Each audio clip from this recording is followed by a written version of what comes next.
Hello, this is the captain. Devant le château de Puylaurens, forteresse du lion des combats, le chevalier Cator, le plus vénère qui ait jamais existé et qu'on surnommait le lion des combats. Je faisais partie de cette troupe de chevaliers dans le temps, quand j'étais ici. Retour à le futur, on prend la DeLorean, on retourne dans les années 80 à Fort-Cergy-Pontoise, organisé par mon collègue, ami, journaliste écrivain Jimmy Gueux. Bon, j'ai déjà raconté l'histoire de ce contact, c'est pas la peine d'en le redire ici, cherchez dans mes vidéos. Alors, Jimmy avait publié dans le magazine Nostra mes photos de vaisseaux de lumière lors du contact Cergy-Pontoise, et il avait mis mon adresse à la fin. Dès que je suis rentré là où j'habitais à l'époque, qui était près de Laval, j'ai vu que quand on me téléphonait, il y avait une chose bizarre dans le téléphone, un petit clic. Alors comme j'étais délégué syndical, j'ai demandé à l'époque aux camarades, vous pouvez pas aller voir là, ça existait encore, c'était public, c'était les postes téléphones, n'est-ce pas? Alors, ils me disent, ben, on a été au standard, on a vu une fiche spéciale qui est sur ton téléphone, t'es sur écoute mon gars, et nous on n'a pas le droit de l'enlever. D'accord.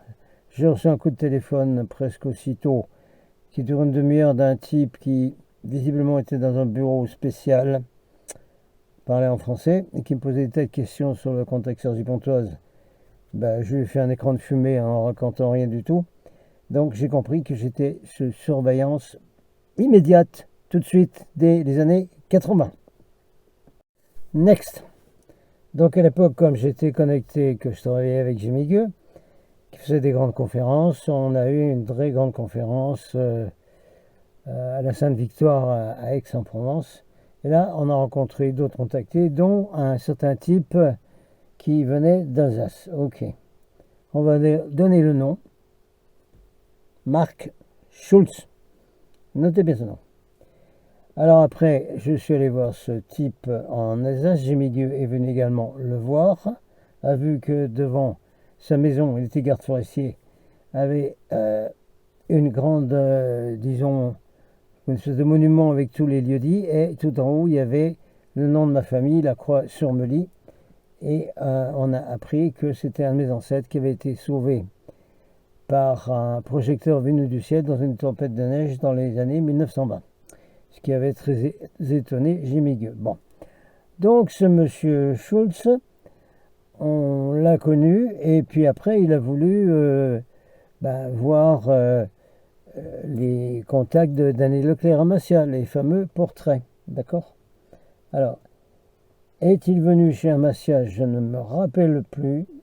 Je me rappelle plus. Mais ce dont je rappelle, c'est que j'ai rencontré sa compagne, qui voulait s'en aller. Bon, je l'ai emmené je ne sais plus où. Je l'ai emmené voir Daniel Leclerc pour qu'ils puissent parler ensemble. Et cette compagne de ce Schulz nous a expliqué que c'était en fait un magicien noir, qu'il avait plein de pustules sur lui. Et sa grande spécialité, c'était de mettre le feu aux maisons d'ennemis de lui. En particulier en Alsace, c'était la FBU, la fameuse fraternité blanche de Mikhail Ivanov.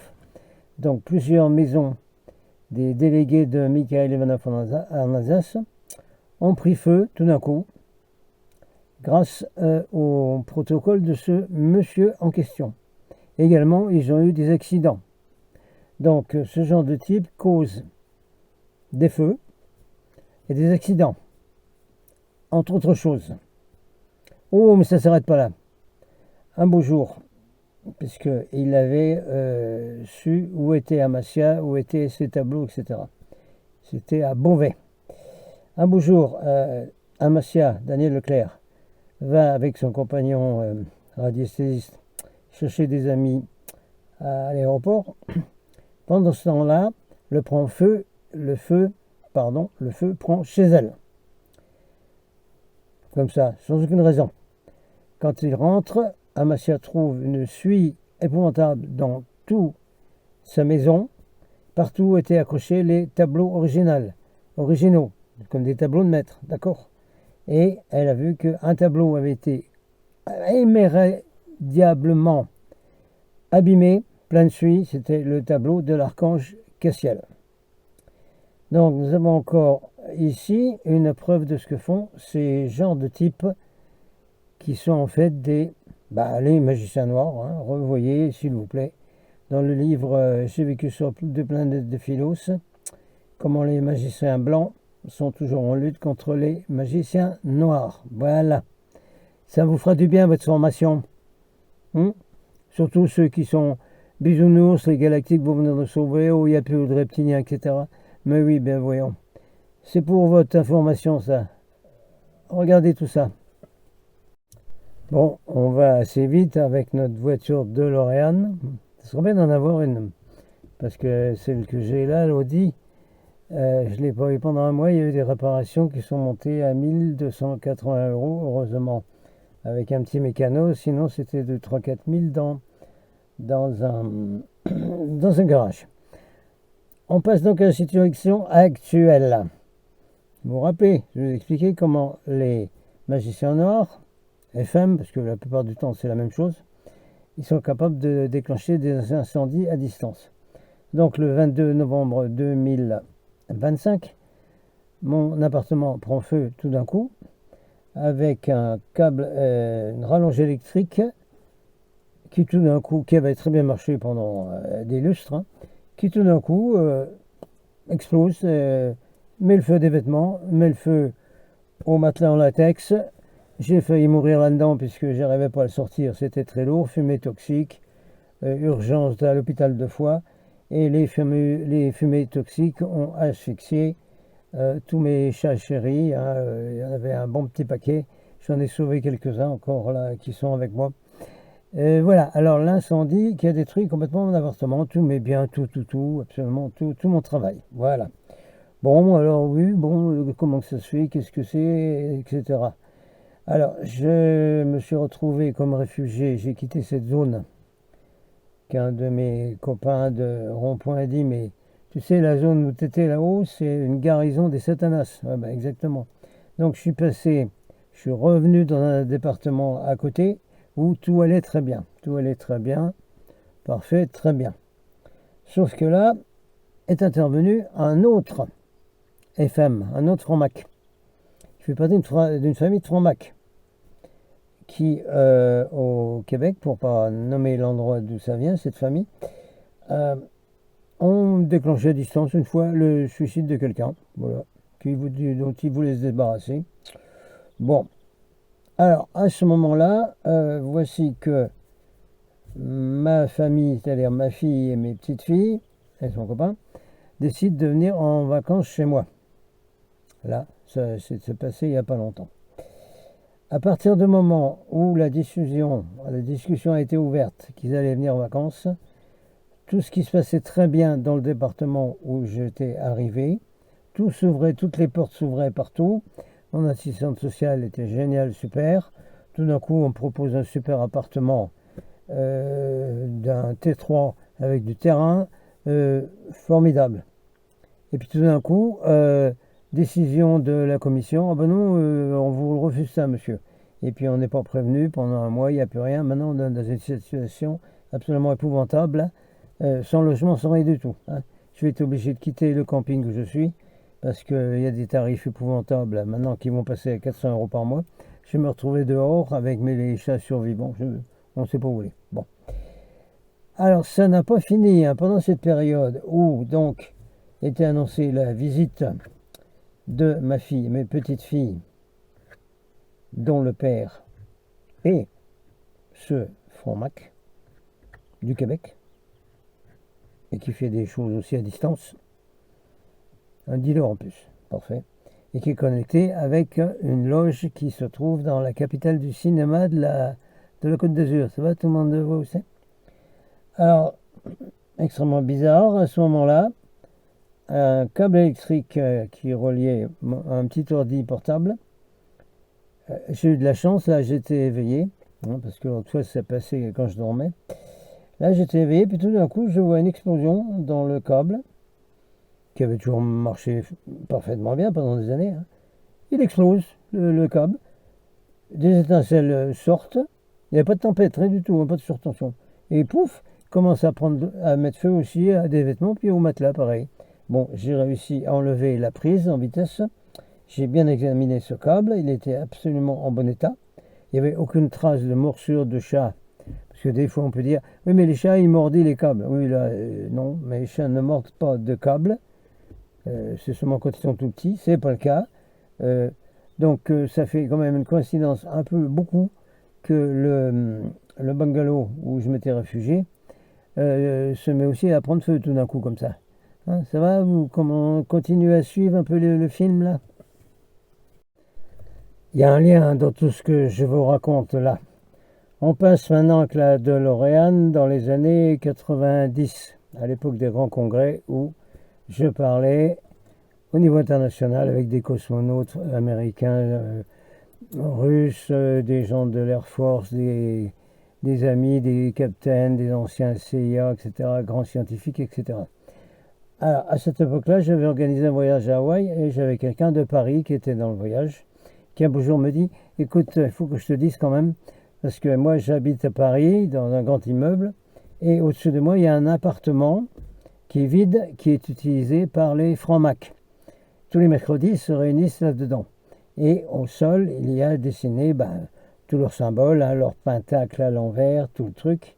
Et cette dame me dit, et tu sais pas, ils mettent des photos sur ces pentacles, sur ces sigles-là, sur ces graphiques au sol, et ils font des choses sur les gens qui sont là, avec leurs photos. Elle me dit, toi, ta photo y est. On parle là des années 90.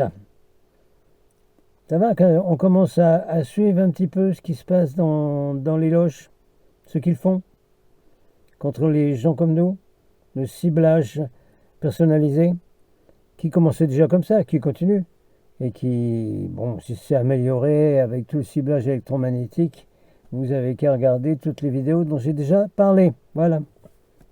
Je vais arrêter la description du film, parce qu'il y a tellement de choses à dire, tellement d'ennuis qui sont arrivés, mais pas possible. Mais c'est impossible. Tout ce qui est arrivé, tous les ennuis depuis qu'il y a eu donc l'annonce et la visite de ma fille et de mes deux petites filles et du copain de ma fille. Des trucs épouvantables, des catastrophes complètes dans tous les niveaux. C'est trop long à raconter. Alors, on va faire une espèce de synthèse là-dessus. Alors, vous commencez à comprendre d'abord, le ciblage sur les alerteurs et les gens comme moi. Les vrais contactés, hein, pour le pipeau des Chanel. Ah ben moi je suis contacté. Non, non, non, les vrais. Et tous ceux qui dévoilent ce qui se passe sur cette planète.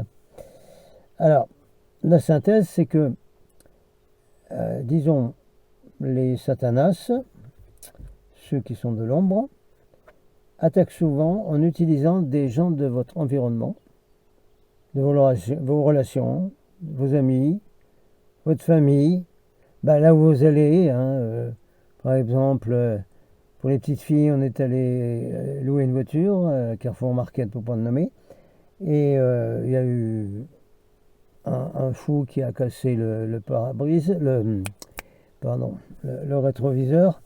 Les gens de ce Carrefour sont devenus fous, mais complets avec moi. Ils m'ont traité comme...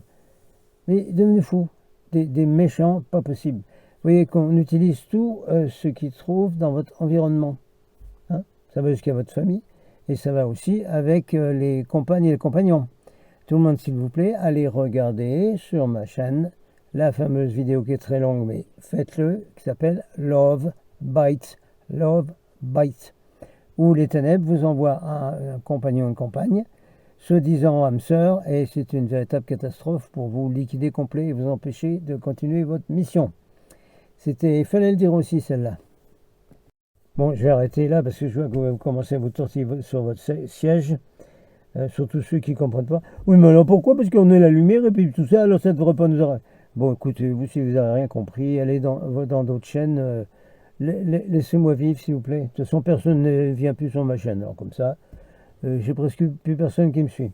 Donc, je mets en place en ce moment différentes choses. Je vais mettre en place un team privé qui va être une brigade anti, anti-Satanas, on va les appeler Satanas. C'est quoi les Satanas? Bon, j'ai pas la vidéo, mais vous l'avez vu, j'espère pour vous. Jésus Gilets jaunes à Paris, dans une manif, quand il y avait encore des petites manifs du groupe Gilets jaunes fondé par Marie-Jeanne, qui était très bien. Jésus Gilets jaunes déclare au micro, tout d'un coup, au milieu de tout ce qu'il faisait d'habitude, écoutez, la planète entière est dirigée par les reptiliens. Donc, quand on parle de Satanas, c'est bien ça. C'est bien ça. Draco, Satanas, revoyez la prière de Saint Bénédicte qui est recommandée par le loup stratégique, une figure également des Gilets jaunes de Paris. Hein, voilà, ça va vous faire du bien aussi à regarder ça. Donc, je monte en ce moment des groupes pour essayer de contrer tout ça. Et pour aider aussi, pour faire la protection de mes petites filles, parce que mes petites filles, comme c'est leur père, sont manipulées, programmées, formatées par ce mec. Des petites filles de 6 ou 5 ans, vous imaginez ce que les francs-macs font et comment ils les programment et quelle est la destination finale de ces opérations. Ça va, tout le monde est au courant de ces choses? Ça va? Ça va? Vous suivez? Bon, très bien. Donc, ceux qui veulent m'aider à participer à ces groupes de défense, là, vous m'écrivez. Et évidemment, avec tout ce que j'ai mentionné, qui est une catastrophe complète, destruction totale de tout, j'ai besoin d'aide financière. Là, alors là, c'est la cata complète. Hein, parce que il a fallu payer 400 € par mois sans aide sociale, rien du tout, là, pendant plusieurs mois. Maintenant, je ne sais pas où je vais atterrir dehors, j'en sais rien du tout. Il a fallu réparer la voiture, comme par hasard, il y a plein de problèmes. Il y a eu des ponctions sur mon compte, il y a eu un hacker sur mon compte Substack, enfin bref, la totale, quoi, vous pouvez imaginer un petit peu. Donc c'est la totale également de destruction au niveau financier, parce qu'en plus, il va falloir racheter tout ce qui a brûlé dans l'incendie, hein, évidemment. Et les assurances, va falloir faire une bataille également pour obtenir quelque chose d'eux. Voilà. Alors toutes les aides sont les bienvenues, s'il vous plaît. Alors, le PayPal, et vous m'écrivez à Ulv si vous voulez faire un transfert sur compte bancaire. Ce que je vais faire, je ne dis pas où ni quand, mais je vais ouvrir un compte dans une banque qui n'a pas d'agence, hein, qui est facile de mettre de l'argent, de le retirer, etc. Ça se fait un peu partout. Je ne dis pas ce que c'est, parce que je n'ai pas envie que ce soit niqué aussi, cette affaire-là. Et quand ce sera fait, je pourrai vous donner donc la façon d'envoyer de l'argent à cette banque, que une banque citoyenne, on va dire, d'accord? Vous comprenez un peu? C'est pour les citoyens qui ne veulent pas de tout ce bazar-là de contrôle bancaire et de gens qui font plein de fric sur votre dos. Voilà. Alors, aide demandée, et tous les volontaires qui veulent lutter en ce moment pour la lumière avec moi, pour m'aider, moi, ma famille, mes petites filles, tous les amis, parce qu'il y a beaucoup de gens également qui en prennent plein les manivelles en ce moment, eh bien, vous bougez, d'accord? Voilà. Et vous écoutez pour tous les délires, là, hein, que tout est merveilleux, maintenant les reptiliens sont partis, puis les galactiques arrivent. Ben voyons, non, s'il vous plaît. Allez, on se regroupe tout le monde. Groupir, Captain Out.